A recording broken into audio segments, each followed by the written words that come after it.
저희가 지난주에 창세기 15장을 함께 나누면서 아브라함아 두려워 마라, 이 주제로 이야기를 나눴죠. 하나님이 아브라함에게 약속의 땅과 자손의 약속을 주셨는데 세월이 많이 지나서 아브라함이 이루어지지 않는 약속 때문에 불안한 거예요. 두려움에 빠진 아브라함에게 하나님이 찾아오셔서 두려워 말아라, 내가 반드시 너에게 이것을 이루어줄 것이다, 이렇게 말씀하셨다는 이야기를 한 거 기억나시죠? 네. 그래서 이번 주에는 이어서 그 아내 사라에 관한 이야기를 해보고자 합니다. 비슷하지만 또 다른 이야기인 거예요. 먼저 하나님의 사자들이 아브라함의 집을 방문합니다. 아브라함이 의자에 앉아 있다가 그 사람들을 방문을 목격하고 바로 뛰어가요. 우리말로 하면은 버선발, 맨발로 뛰어갑니다. 뛰어가서 극진히 영접해요. 집으로 모셔와서 그들의 발을 씻기고 고운 가루를 준비해라. 가장 고운 가루, 가장 좋은 가루로 떡을 만들고, 그리고 기름지고 좋은 소도 아니고 송아지를 가지고 요리를 해서 그들을 대접합니다. 시종일관 아주 지극히 극진한 태도로 그들을 맞이해요. 제가 본문의 이야기를 시작하기 전에 이 초반의 이야기를 보면서 이게 예배의 본질이구나라는 생각을 했어요. 예배란 이런 거구나. 여러분, 어느새부턴가 회중이라는 말이 관중처럼 돼서 예배를 관람하는 식의 신앙 형태가 현대 사회에 많이 생겼습니다. 엄청 큰 교회들 가면은 그걸 비판하는 게 아니고 어쩔 수 없어요. 관중의 입장으로서 예배를 드릴 수밖에 없는 그런 시스템들이죠. 하지만 예배라는 것은 받는 게 아니라 하나님께 드리는 거예요. 드리는 거. 나를 구원하신 것에 대한, 나를 인도하시는 것에 대한 감사와 사랑의 표시가 예배죠. 요즘 온라인 예배가 많아지면서 서비스란 말이 많이 사용되는 거예요. 옛날부터 예배가 서비스라는 표현을 갖고 있어서 예배는 서비스다라는 인식이 있었는데 요즘은 온라인 예배 서비스, 예배 서비스. 그러니까 저는 사실 예배를 서비스라고 표현하는 말을 별로 좋아하지 않습니다. 예배는 드리는 거죠. 아브라함은 자기 집에 가장 좋은 것으로 정성스럽게 하나님께 드렸어요. 이게 예배인 거예요. 그럼 이 시간에 우리가 아브라함처럼 하나님께 정성스럽게 드려야 할 게 뭐냐? 저는 진실한 마음이라고 생각합니다. 하나님을 사랑하는 마음. 우리가 예배를 너무 많이 드리고 자주 드리다 보니까 그냥 을에 가야 되고, 안 가면 찜찜하고, 가서도 딴 생각 나고, 이런 형식의 약간 내성이 생겼다고 할까요? 하나님께 진실한 마음으로 와야 돼요. 감사와 사랑의 마음으로 와야 됩니다. 하나님 얼굴 보기를 사모하는 마음으로 와야 되고, 그 음성 듣기를 기다리는 마음으로 주께 와야 돼요. 여러분, 그 마음에 진실이 없다면 아무리 많은 물질을 드리고 아무리 많은 헌신을 하고 아무리 주일 성수 열심히 하고 해도 소용없습니다. 하나님을 사랑하는 마음이 없다면 다 무가치한 거예요. 그래서 매주 드리기 때문에 느슨해진 우리 예배가 다시 한번 조금 당겨지는 은혜가 있기를 바랍니다. 이 시간에 마음을 먹으세요. 예배 시작한 지 벌써 30분 넘었는데 지난 시간 어쩔 수 없지만 이제부터 남은 시간은 내가 주의 사자들에게 달려가는 아브라함의 마음으로 예배를 드려보겠다. 여러분, 그런 마음을 고쳐먹고 눈을 부리부리 뜨고 함께 이 예배를 드렸으면 좋겠습니다. 주의 사자들이 왜 아브라함의 집을 방문했냐? 그 목적이 뭐냐?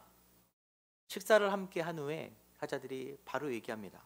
내 아내 사라가 어디 있느냐? 누구 때문에 온 거예요? 주의 사자들이 누구 때문에 온 거예요? 아내 사라 때문에 왔어요. 왜 왔냐? 사라의 상태가 지금 심각합니다. 심각해요. 그녀의 믿음의 신호등에 주황불이 거의 다 깜빡여서 빨강불로 넘어가기 직전인 거예요. 사라도 남편 아브라함을 따라서 주신 말씀을 믿고, 원래 따라가는 게 더 힘든 거 아시죠? 예. 원래 주체적으로 가는 아브라함보다 따라가는 사라가 더 힘들어요.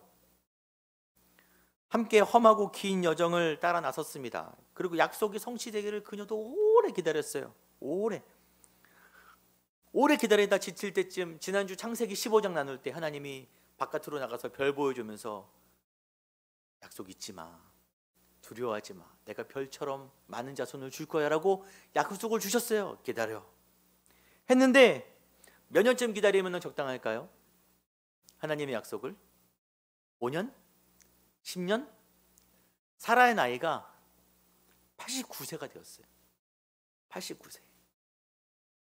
아브라함은 99세. 당연히 진작에 여성의 생이도 끊어졌어요. 정말 냉혹한 현실이죠. 자녀를 준다고 했는데 정수가 다 끊어지고 나이를 다 먹고 죽기 직전까지 자식이 없으니까 얼마나 하나님이 원망스럽고 현실이 힘들겠어요. 그러니까 제가 청간욱 목사님 아시죠? 모르시는 분도 있겠지만 2003년도에 CCM 앨범을 발표하신 노래 중에 파수꾼의 노래라는 게 있어요. 아침을 기다리는 파수꾼의 노래. 가사가 나의 영혼 깊은 그곳에 주를 향한 목마름이 소리 없이 흘러내리는 눈물, 오랜 기다림 속에 쇠잔해진 내 영혼. 기다림이 오래되면 마음이, 믿음이 쇠잔해지는 거예요. 사무엘상 1장에 한나라는 여인이 등장합니다. 한나라는 사무엘을 낳은 이후에 그 여인이 자식이 없으니까 매년 실로에 있는 산당에 올라가서 제사 드릴 때마다 여호와의 성전에 가서 눈물로 기도하는 거예요. 통곡을 하면서 눈물콧물 다 쏟으면서 발악을 하면서 하나님께 기도하는 거예요. 그 모습이 만취해서 주정 부리는 모습처럼 보일 정도로 마음이 다 무너져서 쏟아지면서 기도를 하는 거예요. 얼마나 간절하고 절박했겠어요. 그런데 그런 한나의 아픔과 슬픔을 뛰어넘는 단계도 있는 거예요. 소망이 끊어진 듯한, 소망이 없는 듯한 그렇게 느끼는 단계. 하나님의 사자가 사라에게 드디어 정확한 날짜를 점지해 주십니다. 내년 이맘때쯤에 내가 올 텐데 너에게 아들이 있을 것이다. 정확한 이제 연도를 말씀해 주신 내년에 아들을 낳을 것이다. 드디어 기다리던 선언을 들었는데 사라가 어떻게 했어요? 여호와께서 아브라함에게 이르시니 사라가 왜 웃으며 이르기를 내가 늙었거늘 어떻게 아들을 낳으리요 하느냐. 사라가 웃었어요. 웃었어. 웃다라는 말이 차하크란 말인데 양면적인 의미가 다 있습니다. 기쁨의 웃음이 있고 한편으로는 자조 섞인 비웃음이 있어요. 둘 다 사용되는 말이거든요. 사라의 웃음은 1번일까요? 2번일까요? 예. 바로 다음 장에 소돔이 멸망하기 직전에 롯이 천사들의 소돔이 멸망할 것이라는 얘기를 듣고서 자기 식구들을 다 불러 모아서 도망가야 된다. 바로 도망가야 돼. 그러자 사위들이 농담으로 여겼어요. 농담으로. 그때 농담으로 여겼다는 말이 같은 말 차하크입니다. 농담처럼 여기는 거예요. 하나님의 사자가 와서 내년에 아들이 있을 것이다. 드디어 말씀하셨는데 피식 웃으면서 농담도 잘하시네 하나님. 내가 늙었거늘 직역하면 나는 늙어버렸다. 이제 다 끝났다. 깊은 체념인 거예요. 그 눈물이 말라서 흐르지도 않고 통곡도 안 나오고 그냥 자조 섞인 그냥 헛웃음만 나오는 상황이 사라의 상황인 거예요. 하나님의 때를 기다린다는 것은 정말 어렵습니다. 저도 목회자지만 주님의 때를 기다린다는 것은 참 힘들어요. 언제입니까? 여러분도 마찬가지일 거예요. 이 자리에 어쩌면은 사라처럼 기다렸는데 나름 열심히 해보고 기다렸는데 그러다가 세월 많이 가고 지쳐버린 분들도 계실 수 있어요. 그 약속의 자국 흔적들마저 희미해진 모습으로 그냥 이 자리에 앉아 계셔서 말씀이 증거돼도 아멘은 하지만 세상에 그렇게 녹록지 않아요. 그런 건 아니에요. 이런 마음이 마음속에 들고 그런 비웃음, 헛웃음이 나오는 분이 이 자리에 앉아 있을 수도 있어요. 하나님이 그런 마음을 심각하게 보사 주의 사자들을 아브라함의 집으로 보내셨어요. 그리고 다시 한번 약속을 상기시켜 주십니다. 그리고 이 시간 오늘 우리들에게도 하나님께서 우리의 마음을 심각하게 보시고 이 말씀을 주시는 거예요. 마음이 무뎌졌느냐? 회잔해졌느냐? 웃음밖에 나오지 않느냐? 내가 너에게 아들을 꼭 줄 것이다. 이렇게 말씀하시는 거예요. 어쩌다가 사라가 여기까지 왔냐? 사라에게 그동안 무슨 일이 있었던 걸까요? 하나님이 별을 보여주시면서 아브라함의 몸에서 난 자라야, 자기 종을 아들 삼아서 유업을 물려줄 생각을 했는데 아니다, 네 몸에서 난 자라야 내가 유업을 물려줄 것이다 약속을 했어요. 그 약속을 붙들고 가는데 안 이루어지는 거예요. 이루어질 때 그렇게 주의 사자가 와갖고 뭔가 액션이 있었으면 이루어져야 되는데 안 이루어지는 거예요. 그게 더 미치고 환장할 일이죠. 아예 사인이 없었으면 몰라도. 그러니까 나름의 방도도 생각합니다. 자기 여종 하가를 아브라함에게 들여보내서, 그래도 아브라함의 씨는 맞으니까 아들을 낳게 합니다. 그 아들이 누구예요? 이스마엘이에요. 이스마엘. 그래서 아쉽지만 그 아들을 하나님의 약속의 자녀라고 믿고 아브라함의 몸에서 났으니까 유업을 물려줄 자녀로 여기고 키우려고도 합니다. 근데 그렇게 해서 일이 잘 되는 게 아닌 거예요. 어떤 일이 있었냐? 아들을 낳은 하갈이 아들이 없는 본처, 자기의 주인 사라를 멸시하는 거예요. 멸시. 아들이 있다고.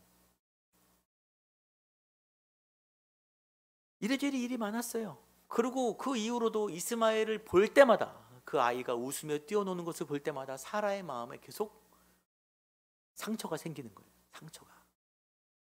엄마라고 부르지만 자기를 부르는 게 아니잖아요. 그녀 인생의 쓴열매죠. 그러니까 우리는 하나님의 기다림을 기다리다가 내가 헛발질해서 이런 쓴열매를 맺기도 합니다. 그렇게 시간이 가다 결국 생리까지 끊어지고 모든 소망이 끊어졌다. 자존감이 뚝 떨어지고 상처가 계속 쌓이고 누가 말만 해도 상처가 되고 오해가 되고 힘들고 날카로워지고, 사라 상태가 그런 거예요. 체념하게 되는 상태. 이런 상태를 그 신약에서 씨 뿌리는 자에 비유해서 얘기하죠. 돌밭 같은 믿음이라 그래요. 돌이 많아서 말씀이 뿌려져도 말씀이 깊게 들어가지 않고 간당간당 붙어 있다가 뭔 일만 생기면 바로 확 자빠지는 거예요. 뿌리 깊게 딱 들어가야지 내가 강건한데, 말씀을 듣긴 하는데 은혜가 없는 건 아닌데 얕게 있다가 일만 터지면 누가 한마디 하면 훅 화가 나고 뭔 일 생기면 훅 좌절하고 그렇게 되는 것입니다. 예배를 드리고 말씀을 증거하면은 크게 두 가지 부류의 분들로 되죠. 정말 아멘하면서 은혜가 되고 감동이 되고 도전이 되고 믿음이 생기고 소망이 생기고 눈물이 나는 분들이 있는 반면에 어떤 분들은 아멘은 하지만 앉아있지만 시큰둥한 분이 있어요. 시큰둥. 1년째 시큰둥, 2년째 시큰둥, 3년째 동일해요. 아무리 어떤 말씀을 전해도 시큰둥. 제가 지금 이런 말씀을 드려도 겉으로는 뭐 꾸덕하시겠지만 속으로는 목사님 살아보니까 꼭 그렇진 않아요. 안 되는 것도 있더라고요. 그럼 사라처럼 속으로 웃는 분이 이 자리에 계실 수 있어요. 계십니까? 아니라고 말씀하시겠죠. 사라도 안 웃었는데요 그랬어요. 그래서 하나님의 사자가 정확히 지적하죠. 아니다, 네가 웃었다. 네가 웃었지 않느냐, 정확히 말씀하시는 거예요. 우리는 다 사라 같은 삶을 살아갑니다. 그러면은 하나님께서 자기 현실 때문에 믿음 없이 웃음 짓는 사라에게 어떻게 하셨냐? 어떻게 하셨어요? 하나님이 괘씸한 마음에 복수를 결심하십니다. 내가 복수를 결심하겠어, 사라야. 하나님이 할 수 있는 최고의 복수가 뭐예요? 너 지금 웃었어? 내가 너 진짜 웃게 해줄게. 두고 보자. 너 지금 그 웃는 웃음 내가 진짜 웃게 해줄 거야. 창세기에는 그런 워드 플레이가 있어요. 여호와의 사자가 다녀간 지 얼마 되지 않아, 정말 얼마 되지 않아, 그녀가 임신하죠. 그 다음 해 아브라함이 100세가 되고 그녀가 90세가 되는 해에 참 그게 되나 봐요. 그게 하나님이 하시면 됩니다. 금쪽 같은 아들 이삭을 주셨어요. 그 사라가 그 사람들을 불러 모아서 사람들이 축하해 주는 가운데 이런 고백을 하죠. 하나님이 나를 웃게 하시니 듣는 자가 다 나와 함께 웃으리로다. 제사자가 너 웃었니? 안 웃었는데요. 그랬던 사라가 이제 하나님을 인정하고 나를 웃게 하시니 모두가 다, 여기 있는 사람들이 다 나와 함께 웃으리로다. 하나님이 통쾌한 웃음으로 사라에게 복수를 하셨습니다. 제가 예전에 한번 간증했던 적이 있었는데 못 들은 분도 계시니까, 저희 아내가 어렸을 때부터 그 여성기관에 문제가 있었어요. 그래서 생리도 안 하고 거의 안 하고 그렇게 젊은 시절을 다 보낸 거예요. 약을 먹는데 얼마나 약 먹는 게 힘들겠어요. 호르몬제니까 살도 찌기도 하고. 그 어느 날 또 병원에 가서 검진을 하는데 그 의사가 이 자궁은 폐경기 자궁이라고, 이거 거의 폐경된 그런 상태의 자궁입니다. 다 수축되고 힘들 것 같습니다. 이렇게 진단을 받은 거예요. 천연대, 얼마나 그게 괴롭겠어요. 그래도 약을 계속 먹는 거예요. 근데 시간이 지나고 어느 날 하나님이 마음을 주시는데, 순주야 약을 끊어야 되겠다, 끊어라. 그게 하나님이 명령을 주시는 거예요. 순종했을까 안 했을까요? 안 했죠. 사람은 자기 현실 때문에 순종을 안 하게 됩니다. 왜냐하면 자기 현실이 그러니까. 진단도 그렇고 약을 안 끊는 거예요. 못 끊는 거예요. 그 약을 또 계속 먹는 거예요. 계속 먹는 거예요. 근데 다시 한번 하나님이 진짜 강하게 끊어라 그런 거예요. 감동을 진짜 주셔갖고. 그래서 약을 끊었대요. 내가 너에게 너의 다 모든 걸 열어줄 거니까 걱정하지 말고 끊어라. 끊었어요. 그리고 끊고 좀 있다가 저를 만나서 결혼을 했어요. 제가 결혼하고 나서 2주 정도 지난 후에 이야기를 들은 거예요. 저는 꿈에도 몰랐어요. 저희 아내가 그런 상황인지 그때도 몰랐어요. 2주 정도 후에 지하철을 타고 같이 지나가는데 내가 이런 일이 있었어. 내가 이게 뭐지? 저희 아들 예준이가 11월생입니다. 저희가 2월 달에 결혼했어요. 하나님이 결혼하자마자 한 방에 예준이 주시고, 그 다음에 둘째 갖기 원하니까 또 한 방에 주와 주시고, 하나님이 의사도 안 된다 그랬고 젊은 시절 그렇게 힘들었지만 하나님이 태를 열어주셔서 한 방에 다 주시더라고요. 그런 간증들을 생각하고 또 사라의 말씀을 생각하면서 어제 밤에 교회에 이렇게 곰곰이 앉아서 생각을 하는 거예요. 제가 여러분에게 믿음이 있어야 하나님이 믿음을 통해서 일한다라고 여러 번 말씀드렸었는데, 오늘 말씀을 보니까 꼭 그렇지도 않은 거예요. 하나님이 아들 이삭을 주신 근거가 아브라함과 사라의 믿음입니까? 믿음이에요? 그들이 믿음이 있어요? 별로 없어요. 맨날 헛발질만 하고 있는 거예요. 조바심 때문에. 하나님은 그럼 무슨 근거로 아들 이삭을 주시고 하나님의 일을 하시냐? 같이 읽겠습니다.